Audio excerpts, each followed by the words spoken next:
तिवारी, आप देख रहे हैं लोकल टीवी। आज हम आपको एक ऐसे शख्सियत से मिलवाने जा रहे हैं। उस शख्सियत से कुछ ही देर बाद हम आपको मिलवाएंगे जिनके परिवार ने स्वतंत्रता संग्राम में अहम भूमिका निभाई थी, जिनके स्वर्गीय पिताजी ने जिंदगी रहते तक, जिंदगी के अंतिम समय तक या कहीं अंतिम पड़ाव तक सिर्फ समाज के लोगों की उन्होंने स्वतंत्रता संग्राम में एक अहम भूमिका निभाई थी। उनके विषय में डिटेल हम जानना चाहेंगे कि स्वतंत्रता संग्राम में उनकी क्या भूमिका रही।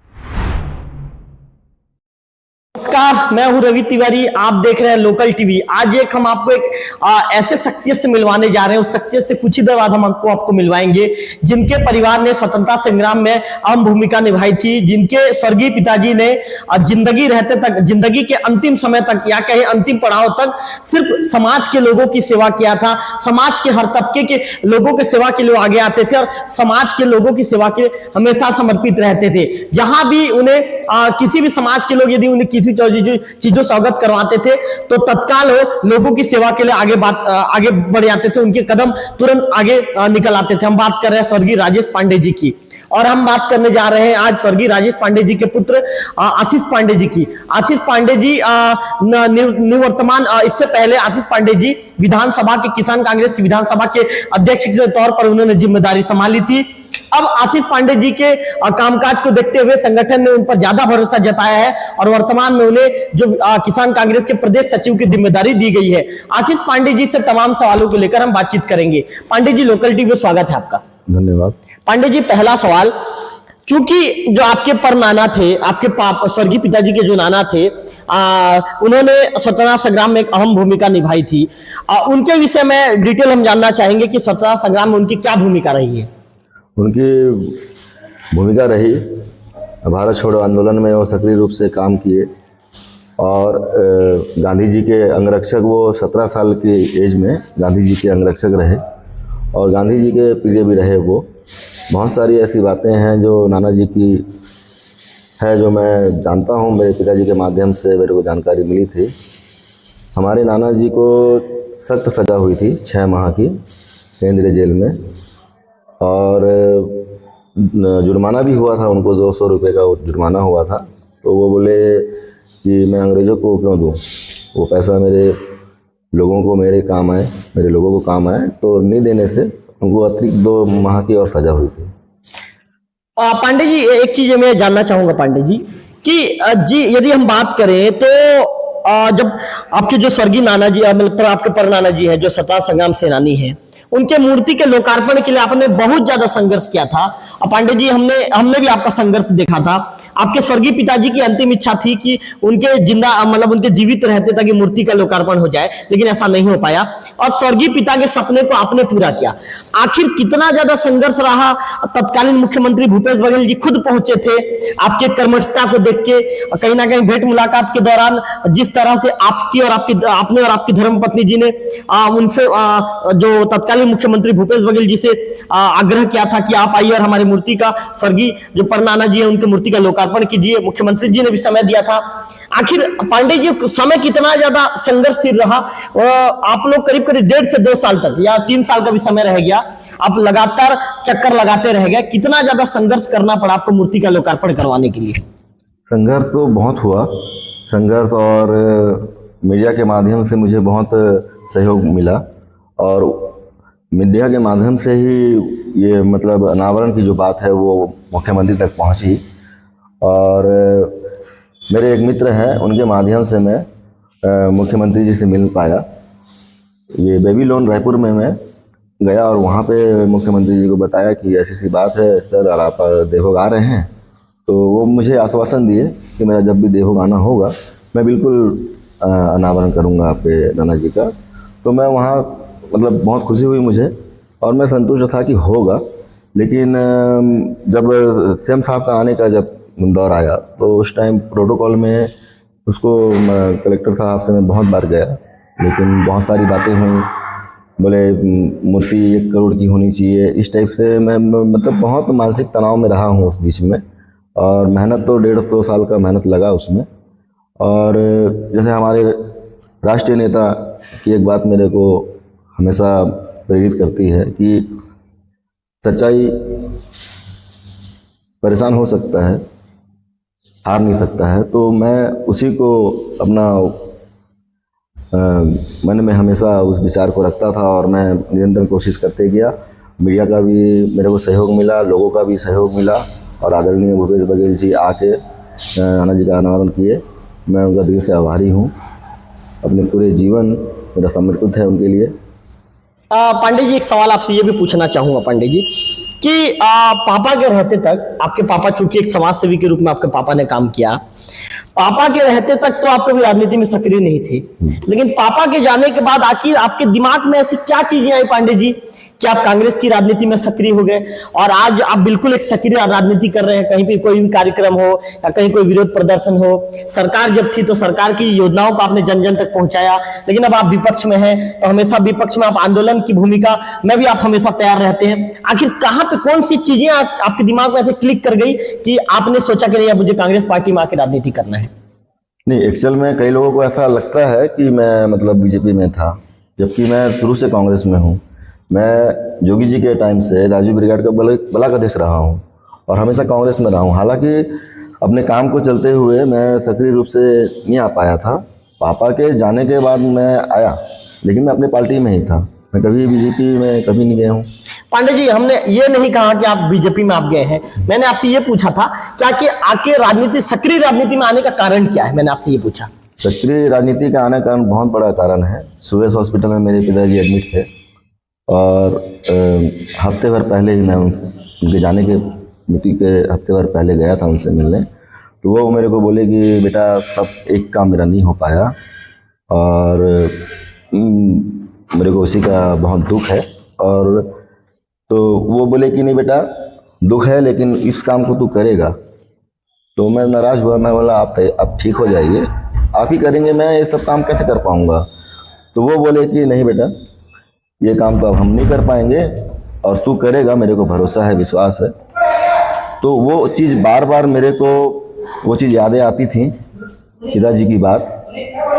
तो मैं इसीलिए उसमें मेरा लक्ष्य बन गया था कि पिताजी की आखिरी ख्वाहिश को मेरे को किसी भी कंडीशन में करना है, पूरा करना है। पांडे जी, मैंने जब पिताजी के विषय में पूछा तो जाहिर तौर पर बात है आपकी आंखें भी नम हो गई और आज भी स्वर्गीय राजेश पांडे जी को हर कोई व्यक्ति याद करता है तो उनकी आंखें नम हो जाती है, क्योंकि उनका कार्य ही, इनके कार्य की जितनी प्रशंसा की जाए कम है। हमेशा उन्होंने समाज के लोगों के लिए काम किया है, हमेशा सामाजिक कार्यों में लगे रहते थे। आज वोकल टीवी भी उनको याद करते हुए आज उनको श्रद्धांजलि अर्पित करता है। पांडे जी, इसी से रिलेटेड एक सवाल ये पूछना चाहूंगा, आपके पिताजी कहीं ना कहीं बीजेपी की विचारधारा से प्रेरित थे और हमेशा कहीं ना कहीं बीजेपी के विषय में बात किया करते थे। आखिर ऐसी क्या कारण हुई कि बेटे ने अलग रास्ता पकड़ लिया, बेटे चले गए कांग्रेस पार्टी की ओर, पिता बीजेपी में थे। आखिर क्या ऐसी कारण रही कि बेटा को बीजेपी की विचारधारा छोड़ कांग्रेस पार्टी में जाना पड़ा? क्या ऐसा कारण रहा? पिताजी तो पहले कांग्रेस में ही थे और कुछ हुआ, कुछ कारण से वो हट गए, समाज सेवा करने लगे। फिर आदरणीय सीएम साहब हनुमान जी का आगमन हुआ अमलीपत्र में, तो उस बीच में ऐसा कुछ हुआ तो फिर वो बीजेपी में चले गए। और वो किस कारण से गए वो तो मेरे को ना मालूम नहीं है, लेकिन मैं शुरू से बीजेपी में ही हूँ। हमारी शुरू से आप कांग्रेस में हैं? आप जी शुरू से कांग्रेस में हूँ। जब जनक भैया पहले जब उनको टिकट मिला था, जब चुनाव चला उस टाइम, तो हम लोग साथ में खाना खाते थे, तो बोले कि गोवर्धन माझी जी 30,000 वोट से जीत रहे हैं और तुम लोग हार रहे हो बेटा, ऐसा बोल के हमारे बीच में बात ही होती थी। तो मैं बोलता था कि नहीं जनक भैया जीत रहे हैं, तो बोले नहीं माझी जी जीतेंगे। मतलब पापा से ये कह सकते हैं कि जो खाने के टेबल पर पापा से राजनीतिक गपशप होता था आपका? होता था। क्या बोलते थे इस पर कि हम 30,000 कुछ ऐसी बातें हैं क्या जो पापा के साथ आज भी कुछ यादगार बातें, राजनीतिक बातचीत जो आप हमारे चैनल के शेयर करना चाहेंगे, वैसी बातें जो बातों को आप आज तक नहीं भूल पाए हो? पिताजी की एक बात मेरे को अभी भी याद है कि जब वो कॉलेज का चल रहा था तो उसमें ज़मीन वो दे रहे थे, तो वो चीज़ मेरे को या मेरे परिवार में किसी को रास नहीं आ रहा था कि हम इतनी कीमती ज़मीन क्यों देंगे। पिताजी बोले कि जो बच्चे गरियाबंद रायपुर जा नहीं सकते हैं, जिनके पेरेंट्स में वो क्षमता नहीं है, उनके लिए मैं कर रहा हूँ बेटा, आज नहीं तो कल उस चीज़ को आपको समझ में आएगा। ऐसे बहुत सारी काम है, जैसे कोर्ट के लिए वो लड़े, बहुत सारा देवभोग गौरव ग्राम है, हमारे नाना जी के नाम से ही देवभोग गौरव ग्राम हुआ। वो हमेशा जनता के बीच में एक उनकी अलग छवि थी, जनता के बीच में वो रहते थे, उनका एक अलग ही मतलब वो था। आज उन्हीं के बदौलत मेरे को लोग पूछते हैं, हर जगह बुलाते हैं। तो जैसे अब मेरे को अचानक से मालूम पड़ा कि ग्रीष्म में ग्राउंड उनके नाम से मतलब ग्राउंड का नाम रखा गया है, फिर लाटापारा में भी होने वाला है, तो उनकी स्मृति में होने वाला है। तो मैं बैठ के यही सोचता हूँ कि पापा बोले थे, आदमी अपना कर्म सही अगर करे तो उसका नाम मरने के बाद भी वो जीवित रहता है। तो आज मेरे पिताजी की वो सब चीज़ मैं देख पा रहा हूँ, और वही कारण है कि आज मैं भी लोगों की जहाँ पे मेरे ज़रूरत पड़ती है मैं पहुँचता हूँ, जो मेरे से हो पाता है मैं करता हूँ। पांडे जी, ये तो आपके पिताजी के विषय में आपने बहुत अच्छे से हमें बताया। पांडे जी, थोड़ा सा राजनीतिक विषय में बातचीत कर लेते हैं। अच्छा ये बताइए पांडे जी, आप कांग्रेस के नेता हैं, आज किसान कांग्रेस के लगभग आपका कामकाज अच्छा रहा, संगठन ने आप पे भरोसा जता के आपको प्रदेश सचिव की जिम्मेदारी देती है। पांडे जी ये बताइए, आपके नज़र में आपकी जो सरकार थी, जो तत्कालीन मुख्यमंत्री थे भूपेश बघेल जी या कांग्रेस सरकार, उनका कामकाज कैसा था? कामकाज बहुत अच्छा था। क्यों जनता ने उन्हें 5 साल में विदाई दे दिया पांडे जी? 5 साल तो एक्सेल में 5 साल तो खैर 5 साल बोलते हैं, लेकिन 2 साल कोरोना काल रहा है महोदय जी, और 3 साल में आदरणीय भूपेश बघेल जी ने बहुत सारे काम किए हैं, जैसे कि 1 से PG तक फ्री एजुकेशन आत्माराम के माध्यम से। पांडे जी, आरोप भी बहुत ज्यादा लगे हैं, PSC घोटाला का आरोप लगा। आरोप तो लगता है कभी, अब ये विपक्ष में है तो वो पक्ष में है, तो एक दूसरे को तो आरोप लगाते रहते हैं। पांडे जी, बात तो ये भी आई कि कहीं ना कहीं गुटबाजी के चलते कांग्रेस के लोग आपस में लड़ गए और कहीं ना कहीं कांग्रेस की विदाई हो गई, ये भी मुख्य प्रमुख कारण रहा। नहीं, ऐसा वो कुछ गुटबाजी नहीं थी, और मोदी गारंटी एक है वो चला, उसको हम मानते हैं। मोदी गारंटी में मतलब आप भरोसा करते हैं? हाँ, नहीं मैं नहीं करता भरोसा, वो एक चीज़ लहर जो चली उसका कहीं ना कहीं हमारे कार्यकाल में कुछ कमी रही, हमको समय भी कम मिला, लेकिन हम जमीनी स्तर में हमारे मुख्यमंत्री जी बहुत अच्छे से काम किए। पांडे जी चलिए, एक नेता के तौर पे नहीं, मैं एक आम इंसान के तौर पे आपको सवाल पूछता हूँ। आप मत सोचिए कि मैं किसान कांग्रेस का प्रदेश सचिव हूँ, ये मत सोचिए, और ये मत सोचिए कि मैं एक पत्रकार हूँ। चलिए हम सामान्य तौर पे बातचीत करते हैं। ये बताइए पांडे जी, मोदी की जो गारंटी है उस गारंटी पे आप कितना भरोसा करते हैं? अब गारंटी का क्या है, आप देख रहे हैं मोदी की गारंटी जो चल रही है उसमें 21 कुंटल तो ले रहे हैं, लेकिन अभी 3100 का कोई जिक्र नहीं हो रहा है। अभी भी 2183 रुपया कुछ धान का पेमेंट दिया जा रहा है। तो महोदय, जब 3100 का कोई जिक्र नहीं हो रहा है, विपक्ष में आप लोग, तो फिर आप लोग आवाज क्यों बुलंद नहीं कर रहे हैं किसानों के हित में? करेंगे, कुछ समय देख रहे हैं हम भी, हमारे जैसे निर्देश हमारे संगठन से होगा उसको काम करेंगे। उसमें बिंद्रा नवागढ़ में आप लोगों ने 15 साल के जो वनवास है उसको खत्म कर लिया है, क्या कारण रहा पांडे जी? आखिर क्या ऐसा फैक्टर काम आया आप लोगों ने वनवास खत्म किया, क्या ऐसा कारण रहा? एक्चुअल भूपेश बघेल जी जिस 3 साल में जो कार्य किए किसानों के लिए खास करके, और गरीब बच्चों के लिए जो सोचे वो बहुत ज़्यादा असरदार रहा। और आदरणीय हमारे विधायक महोदय जनक भैया 10 साल से निरंतर बिंद्रानगढ़ में वो हमेशा आके हारने के बाद भी लोगों की समस्या को हल करना, और मंडी का जैसे योगदान रहा उनका, उनकी ही मेहनत है जो देवभोग ब्लॉक में मंडी जो नए खुली उनमें अहम भूमिका जनक भैया का रहा, और निरंतर वो लगातार लगे रहे। जैसे कुछ केस मेरे ही हाथ में था, तो मैं जो कुछ पेशेंट को लेके गया था, बालाजी में एडमिट कराया था, कोमा में गया था, तो मैं फ़ोन लगाया जनक भैया को, तो वो आधे घंटे में वहाँ पहुँचे और उस परिजन से मिले। तो बहुत सारी ऐसी चीज़ें हैं जो जनक भैया जमीन स्तर में आके काम किए हैं, उसी का उनको आशीर्वाद मिला। पांडे जी, फिर बीजेपी के लोग ऐसा क्यों कहते हैं पांडे जी कि बीजेपी के कुछ बड़े नामचीन नेताओं ने, हालांकि उनका नाम तो स्पष्ट नहीं हुआ है, बीजेपी के कुछ ऐसे लोग हैं जिन्होंने भीतरघात का काम किया और उसका सीधा फायदा आप लोगों को मिला, और आप लोगों ने जो अभेद गढ़ था उस गढ़ को आप लोगों ने भेदा? क्यों बीजेपी के लोग ऐसे कहते हैं पांडे जी? नहीं, ऐसा कुछ नहीं है कि किसी के भीतरीघात करने से, ऐसा नहीं है। ये इस बार का आप पत्रकार हैं, आप देखे होंगे, यादव समाज हैं, माली समाज हैं, ये इस चुनाव में जनक भैया के लिए खुद समाज के लोग लड़े हैं। ऐसा इस बार चुनाव में पांडे जी आपको कुछ नाम हम पता है क्या, बीजेपी के लोग जो आप लोगों को साथ दिए थे, कुछ नाम हम पता है क्या? नहीं आप भी तो जनक ध्रुव जी के क्लोज हैं, उनके साथ हमेशा घूमते रहते थे चुनाव प्रचार में, कोई संपर्क क्या बीजेपी का कोई नेता आप लोगों से मिलने आया? नहीं, ऐसा तो कुछ नहीं है।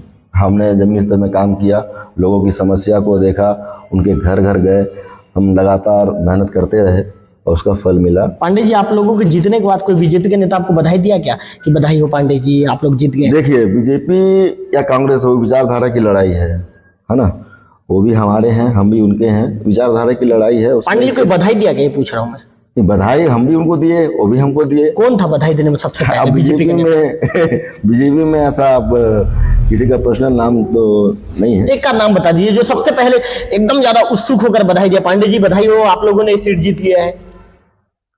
नहीं, बधाई जैसे हमारी सरकार बन गई, आपकी विधायक बन गए तो आपको बधाई है। नहीं, सबसे पहला कोई फोन उनके कोई नाम बता दीजिए पांडे जी, शेयर कर दीजिए चैनल में हमारे। नाम उसमें किसी का तो नहीं ले सकते, उसकी क्षमा चाहता हूँ। क्या है, कई चीज़ ऐसे होती हैं कि छोटी सी चीज़ कुछ बड़ा सा हो जाता है उसका, तो ऐसा नहीं है। विचारधारा की लड़ाई है, बीजेपी वाले भी अपने हैं, हम भी उनके हैं, ऐसा कुछ नहीं है। अच्छा पांडे जी चलिए, सब चीजों का तो जवाब आप बहुत अच्छे तरीके से दे रहे हैं पांडे जी, आप मुस्कुरा भी रहे हैं। पांडे जी एक सवाल और पूछूंगा मैं, चूंकि सरकार चली गई है, बिंद्रानगर में आपका विधायक आ गया है जी, अब 5 साल तक आप लोग कैसे काम करेंगे पांडे जी, क्या रणनीति रहेगी? आशीष पांडे जी जैसे सरकार था तो आशीष पांडे जी बिल्कुल सड़क में दिखते थे, सरकार की योजनाओं को जन जन तक पहुंचाते थे। आशीष पांडे जी की राजनीति ऐसे रहने वाली है कि आशीष पांडे जी 5 साल घर में चुपचाप बैठ जाएंगे?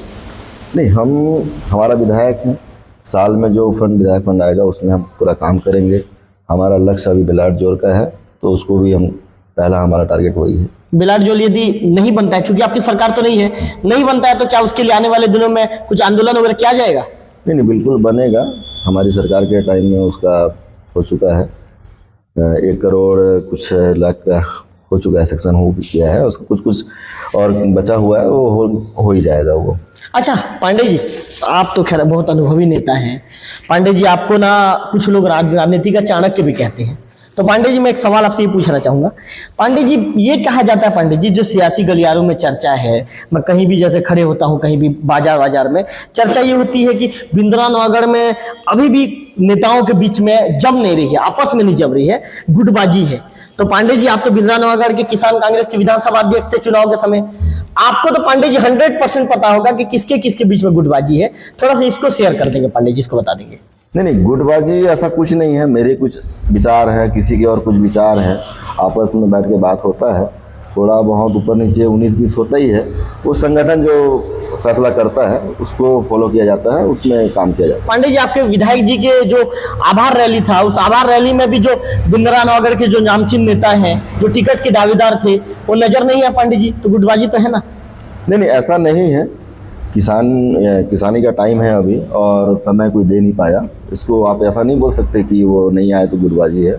अपने किसी काम में रह गए, वो नहीं आ पाए, बाकी ऐसा कुछ नहीं है, सभी मिलकर काम किए हैं। पांडे जी चुनाव प्रचार के दौरान भी कई चेहरे नजर नहीं आए, आपको भी पता है।